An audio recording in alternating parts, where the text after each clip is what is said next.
Hello and welcome back to Yes Guy Gaming, and we're back with another episode of Haikyuu Reaction Commentary. My name is Garrett. I'm a former professional beach volleyball player, played indoor at university. I'm also a professional indoor volleyball coach, so I'm trying to bring some of my volleyball knowledge to this series, which has been amazing so far. Thank you guys for joining us. I'm hyped for this episode. We got a setter battle. Let's get to it. So I guess Kageyama and this Oikawa guy went to the same junior school, and he looked up to him a little bit. And now they're going head to head in mid rounds of this tournament. Right after the dump, that's right, we had a dump from Oikawa, then a fake dump to set, then Kageyama comes back with a dump, chirps him through the net.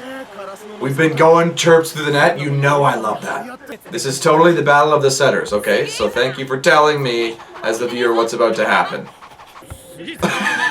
Hinata was telling Kageyama that he just told him he'd dump again, but he just rotated to the back row. Yeah. Okay, so after all that, it's only 2-1 for them. And Kageyama's back to serve. Alright, Kageyama, what do you got? Rip the spin, buddy. Take a full rip. Oh, he crushed it out. Why? Is Kageyama affected? I'm not sure. He pounded it way out the back. Oh, now it's this guy's serve.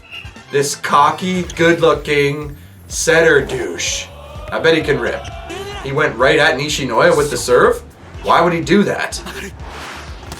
Just to prove that he can, like, rip an ace? But Nishinoya passes it up well. Prediction. That setter gets too full of himself and makes it about him and not his teammates, and Kageyama stays grounded and makes it about him and his teammates, and they win. That's a prediction. Oh, nice look, Kageyama. That is a huge thing that setters do as well, as they just do a quick look to see what the opponent's blocker is doing. It's a pretty high-level maneuver that not many setters actually do, but at the higher levels they do that just to check, and sometimes they can fake them out. If you're looking at something maybe behind, they think you're going that way and you go another way. It's a big move. Oh, he takes his time to tie his shoe. That's a classic maneuver we see right as their setter, Oikawa, chirps Onion Head that Hinata took his place as Kageyama. You know what? There's so many layers to this story. It's just layer on layer. It's intimate. Alright, Tanaka, you really need to work on a better serve, buddy. That standing float's not going to get a cut, especially when this guy passes you up easy. Okay, A quick. Hinata commits. Why would you commit? Oh, he just goes over top. Great set by the setter. I mean, one-on-one against Hinata? You take that. Hinata's tiny. Onion Head just pounded it by Hinata. Oba Josai's up 4-2. Oh, Daichi, come on. We need a better pass out of you, buddy. Not sure what happened there. He still only had a one-on-one. And he still scored. Yep. What's this guy looking at? He doesn't know what he's talking about. Why is he telling it? Are you kidding me? As a coach, if a player ever goes to me, hey coach, timeout, and it's only 4-3, I'm going, sit your ass down and get a frickin' block, how about? He's gonna make a prediction. It's bring it and to me. Oh, he thinks he's read their secret signals. When Hinata just says something.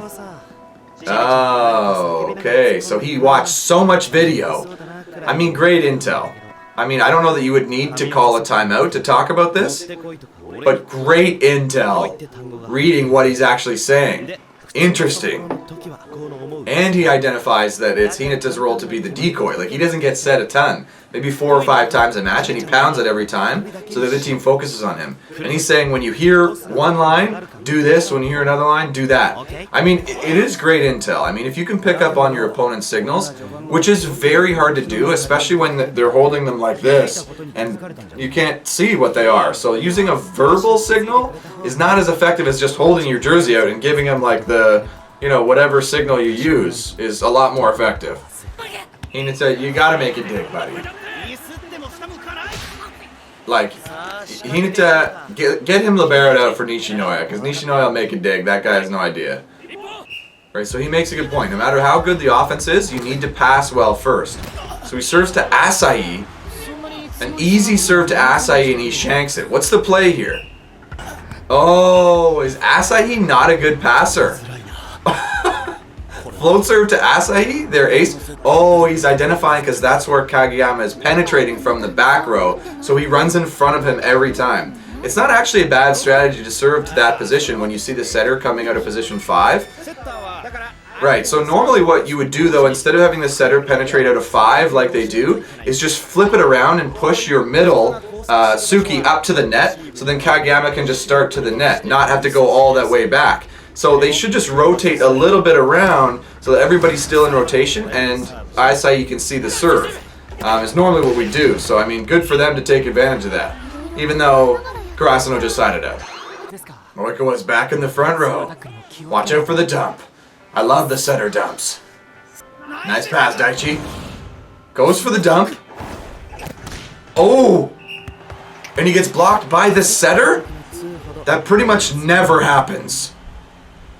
With the setter blocking a setter's dump, because the setter plays in 2, and the other set... Oh! Over top of triple? Respect, my boys. Oh, they hear him say, "Give me," is the signal. So they go right at him and fully commit, and he still scores? He fully committed! Where are you guys on that tip? Come on, get that! Okay, Kageyama's back to serve. He pounded it out the back last time. Is he gonna be better? Oh, barely. Oh. That does happen.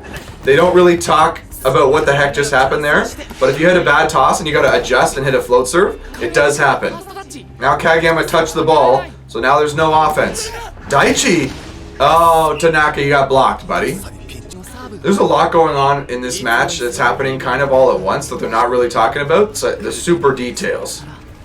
So he rips an ace, increasing their lead even more. You get a tough rip spin serve in high school, middle school, these guys, it's definitely tough to receive because you haven't seen a ton of heat at that age, right? Back when you get older, you got to really crush it to beat guys. But I guess at this age, if you hit a spin serve that has a bit of curve, it can be deadly.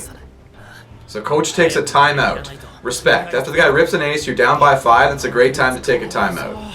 So coach is making a classic thing that a lot of coaches say. Hey, the pass doesn't need to be perfect. Just get it in the air so we can get at least some sort of offense going. You don't need to put it right on the setter and be insistent every time. We can have it a bit off the net and make just a high ball set to Asahi. We can deal with that. Coach is also making a great point that, hey, the dumps aren't bad, but they need to be part of a super balanced offense. You can't just go back to the well and expect them to let you have it every time, especially on the dump. The more you dump, the more likely they are to be ready for the next one. So when you go right back to it, you're going to get blocked potentially. So spread it out, then come back to it. This guy's going for a rip again after a timeout. The golden rule is never miss your serve after a timeout. Oh, Tanaka, just get it up. Overpass. Hinata's block is tiny. We are seeing that and they're not talking about it. Why did Hinata have to cover that? Kageyama could have gotten it. Oh, and Tanaka got blocked by a triple. Another timeout? These both are timeouts. I mean, respect. When you take a timeout and then you suck for a few points after that, you gotta take the second. Like, stop the bleeding. So Tanaka shanked a pass and then got blocked on a triple. He's feeling terribly.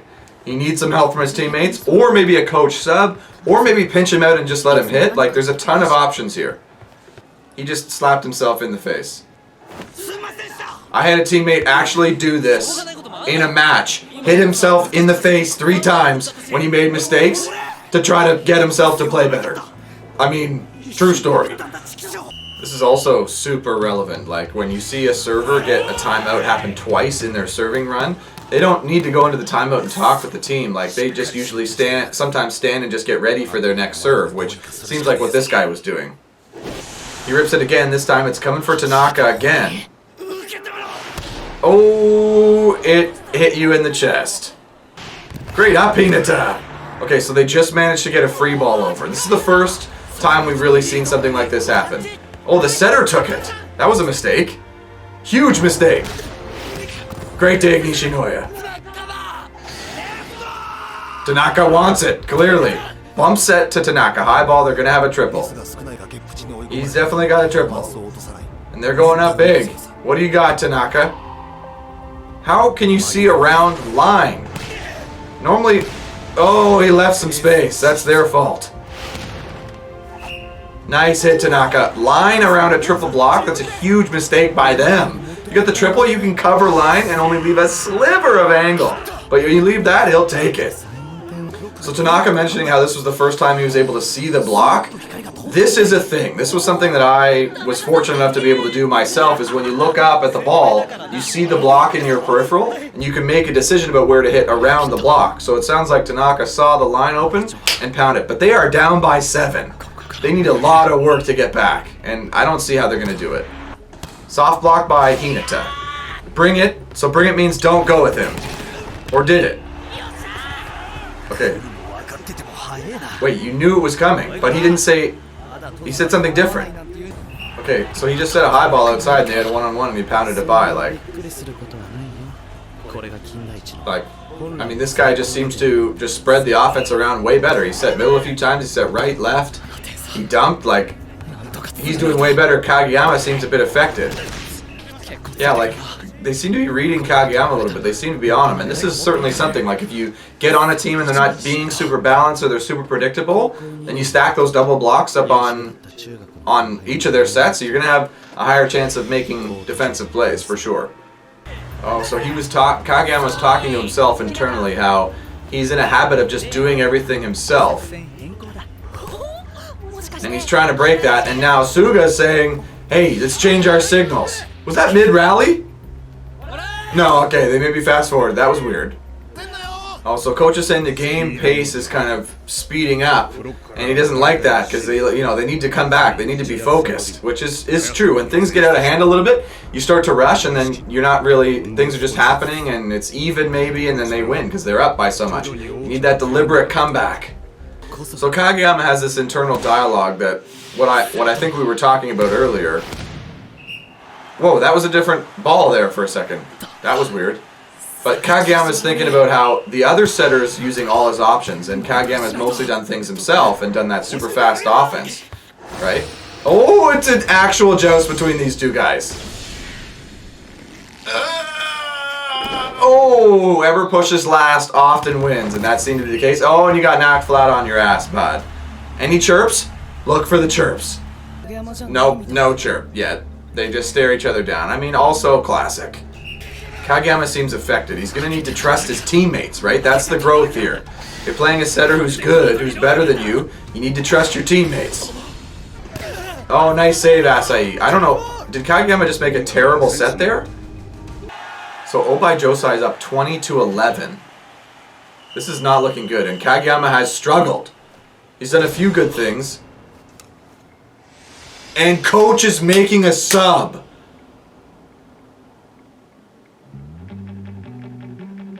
Okay, there was a lot of details in that episode. Holy, coach is making a sub there at the end. We're talking about how Kageyama's kind of struggled. He's in his own head, not spreading the offense around the whole episode. And then at the end, coach makes a freaking sub, his first sub of all time. Thanks for coming out, coach. You're down 20-11 and it's only now you make a change? Damn. Well, I'm happy. I'm looking forward to seeing Suga in the next episode. But great hit, cliffhanger, Haikyuu. Holy, there's so many details in that are so accurate that I love. And I think about pausing maybe sometimes to talk about them. But when you're just watching casually, you don't have time to see all these things. You just kind of have to absorb them and have them come through as you're watching. So love that about the show, is that a lot of those minor details, volleyball specific stuff, they get really right, which is super cool. But looking forward to the next episode. Hope you guys enjoy this series. Hopefully I'm able to bring some volleyball context and stuff to these episodes and some of the stuff that they're talking about and dealing with in the show. It's a fantastic show. Thank you guys so much for watching, and we hope to see you next time on His Guy Gaming.